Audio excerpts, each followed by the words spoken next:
So they cut the crypto punch. Serious right now? They actually did it. Yeah. They filmed a scene where the villain, the big bad, the Ultraman, punches Crypto the Superdog. And they took it out because it was too... What? Ready? Too mean? I mean... My disappointment is measurable and my day is ruined. What are we doing here? Under a lot of fire for what some A test audience gave it negative score and they just bent to that? Today, the Secretary And I'm supposed to believe that this character is a credible threat to a godlike alien who can move planets, but we have to protect the audience from the idea that he might also be a jerk to the dog, the invulnerable dog. This is it. This is the whole thing right here. This is the perfect little microcosm of the disease that's infecting every single one of these blockbuster superhero movies. It's this creeping, desperate, terrified need to make everything completely sanitized, completely safe. We can't have villains who are actually, villainous. No, they have to be palatable. They have to be marketable to every single demographic on Earth, from toddlers to grandparents, which means they can't do anything that might actually upset anyone. They can threaten to vaporize a city, sure. That's fine. That's just abstract special effects. But kick a dog? Oh, heavens no. The shareholders might get the vapors. And the thing that just absolutely sends me into orbit is that they think we're stupid.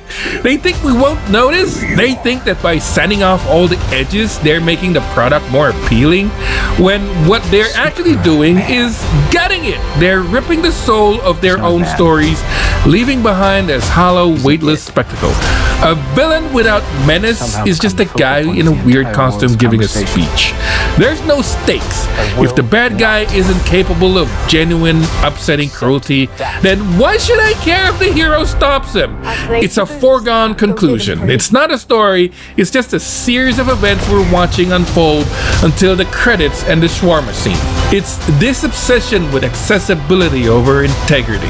And the wild part, the part that makes me want to put my tinfoil hat and start drawing on a corkboard with a red string, is that the evidence, the cold hard box office cash, proves that this is the exact wrong approach. Let's just look at the receipts for a second. Let's do the math. In one corner, you have a movie like Joker, a hard R, psychologically disturbing, deeply uncomfortable film about societal neglect and mental illness.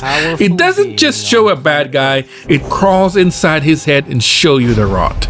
It's not an easy watch. And what happens? It makes over $1 billion. $1 billion with a B. On a relatively modest budget. It gets showered with awards. Joaquin Phoenix gets the Oscar. It becomes a cultural phenomenon precisely because it was challenging, it was provocative, it had something to say, Then in the other corner you have these other projects, these squeaky clean, committee-approved products, like Bird of Prey or Wonder Woman. Films that, despite massive marketing pushes and beloved characters, just critically underperformed. They were seen as sanitized, as pulling their punches. They felt safe, and audiences, for the most part, just shrugged. Because why get excited over a story that's afraid of its own shadow? A story that promises a world-ending threat but delivers a villain with all the menace of a Roomba bumping a wall. The numbers are right there. The audiences literally voted with their wallets over and over again, and the vote is for depth, for complexity, for villains that makes us feel something, even if that something is disgust or horror. And yet, these studios keep making the same mistake. It's like they're in a car looking directly at a map and says cliffs ahead and just slam their foot on the accelerator. Why? Is it just cowardice? Are they so terrified of a couple angry tweets that they'd rather produce a bland, forgettable failure than a challenging, memorable success? It's baffling. It really is. And you know who else agrees? The legends, the actual titans of the industry. I know, we're all rolled our eyes when Martin Scorsese and Francis Ford Coppola started talking about Marvel films being theme parks. It was easy to dismiss as old men yelling at clouds. But Were they wrong? I mean, really, look at the landscape now. When you prioritize a 4-quadrant family-friendly tone above all else, when you remove anything that might be too thematically complex or emotionally resonant, what are you left with? You are left with a ride. A very expensive, very loud, very flashy ride. But it's not cinema that challenges you. It's not cinema that stays with you. It's a homogenized experience designed for mass consumption and immediate forgettability. And this trend of softening the villains, of making them less threatening and more like misunderstood antagonists with a wacky plan, is the single biggest contributor to that theme parkification. But here's the kicker. You don't have to be gratuitously violent to be effective. This isn't about wanting more blood and guts. That's not the point. It's about psychological weight. It's about moral ambiguity. Look at the best villains we've got in the past decade. Look at Killmonger in the Black Panther. The guy is a straight-up terrorist. His plan is horrifying, but you understand him. You see his backstory, you understand the systemic oppression and abandonment that forged him. And for a split second, you find yourself thinking, he's not entirely wrong. He's just taken it to a terrifying extreme. And that's what makes him one of the greatest villains of all time. Now, not how hard he can punch T'Challa, but the power of his ideology. The story isn't afraid to let him make a compelling point, and that makes him infinitely more threatening than some generic alien who wants glowing space rock for reasons. Okay, let's talk about the absolute masterclass in this. Guardians of the Galaxy Volume 3 and The High Evolutionary.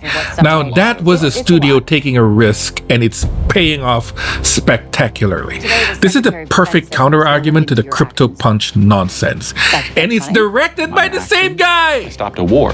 The High Evolutionary's villainy is defined almost entirely by animal cruelty, by horrific, unethical, and deeply upsetting experimentation on innocent creatures. Was it a hard watch? Yes. Was it uncomfortable? No. Absolutely. Good. It was supposed to be. That's how you establish stakes. And that's how you create a villain who isn't just evil, but is also fundamentally, philosophically loathsome. A villain you don't just want to see defeated, you want to see him utterly dismantled. James Gunn didn't shy away from it. He understood that to make the audience truly viscerally hate this character, to make us understand Rocket's trauma, we had to see the ugliness. He didn't just tell us the High Evolutionary was bad, he showed us his atrocities. He framed the entire character around this misguided, hubristic quest for perfection at the cost of unimaginable suffering. And it worked. People felt it. The raw emotional core is why that movie resonated so deeply. It wasn't sanitized, it wasn't safe. It treated the audience like adults who could handle a challenging theme. It gave us a villain whose evil felt real and personal, and it made the hero's victory feel earned and desperately necessary. They looked at the idea of a villain who hurts animals, and instead of running scared, they leaned all the way in. They called him a madman, and he was, and it was brilliant. That's the difference between storytelling and content creation. I should know, I'm on YouTube. Now compare that masterful handling of a truly evil villain to what happened with Gore, the God Butcher, in Thor, Love and Thunder. On paper, Gore is one of the most terrifying, tragic, and compelling villains in the Marvel pantheon. A guy who loses his family, loses his faith, and decides to go on a literal decidal crusade to kill every god in the universe. That's heavy, that's epic, and that has the potential for real pathos and horror. And what did we get? We got a film so desperate to maintain its breezy, improvisational, quip-a-minute tone that it completely kneecapped its own villain. The tragedy was there, but was buried under so much silliness that it lost all its power. Even Chris Hemsworth himself came out later and admitted they went too far with the humor and that it just became too goofy. You can't have a character called the God Butcher and have the primary takeaway be that he's kind of a silly dude who kidnaps some kids. It doesn't work. The humor actively undermined the threat. It diluted the very essence of the character, all in the service of keeping the tone light and fun, with very minimal gut-butchering horror. It's the perfect example of this sanitizing impulse going horribly wrong, resulting in a villain that felt like an afterthought in his own movie. So this is the tightrope to walk. You have to balance accessibility with integrity. But for years now, the studios have been so terrified of falling off one side that they've just decided to lie down on the rope and refuse to move. Critics have been pointing this out for decades. The problem with a lot of these sanitized portrayals is that they start to feel hollow. They're chasing this broad, family-friendly demographic so hard that they forget what makes a story resonate in the first place. Characters like Magneto work because they walk that line perfectly. His actions are monstrous, unequivocally evil, but his backstory as a Holocaust survivor gives him a layer of tragic depth that makes him utterly compelling. You feel his pain even though he condemned his methods. That's complexity. That duality doesn't weaken him, it makes him one of the most enduring antagonists in fiction. Psychological evil rooted in real trauma and ideology will always be more powerful than just punching things really hard. And I think audiences are getting tired. We're all feeling it. That phrase, superhero fatigue, for a while I thought it was just about the sheer volume of content. No, it's not. It's not the quantity, it's the quality, it's the repetition, it's the growing sense that we're watching the same formulaic CGI heavy plot play out over and over again with slightly different costumes. It's so tiring. The fatigue is coming from a lack of substance, a lack of stakes, a parade of forgettable, defanged villains who fail to leave any kind of impact. A great hero is defined by their villain. It's the most basic rule of storytelling. Batman is compelling because the Joker is a pure force of unpredictable chaos that challenges him, not just physically, but ideologically. The Dark Knight trilogy worked because it understood this. It used subtext and implication to convey horror without being gratuitous. You don't need to see the Joker's violence in graphic detail. You see the aftermath, you see the fear in people's eyes, you see the moral decay of Gotham. You hear his philosophy, and that's what's scary. That's what has staying power. So when a studio decides to remove a scene like the crypto punch, they're not just making a small edit. They're making a statement on purpose. They're saying, we're not interested in challenging you, we're not interested in thematic depth, we are interested in selling as many lunch boxes as possible, and if that means our villain has to be as threatening as a piece of wet of toast, so be it. They're trading narrative richness for a focus group approved inoffensiveness. And you know, maybe I just need to touch grass. Maybe I'm getting way too worked up about a fictional dog in a fictional superhero movie.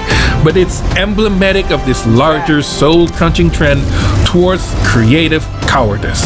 It's about the homogenization of our stories and the slow creeping death of artistic risk in mainstream filmmaking.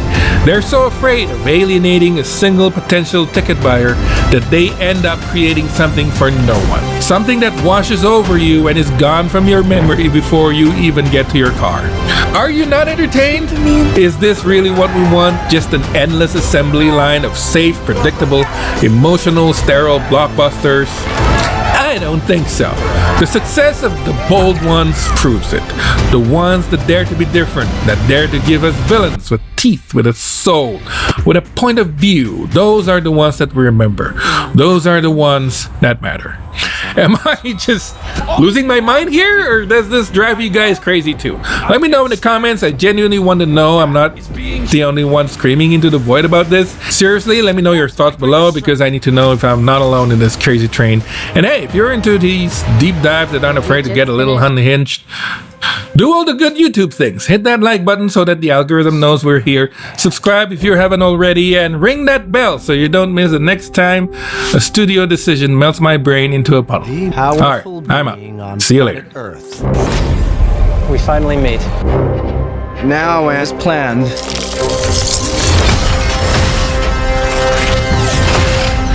I'll destroy you.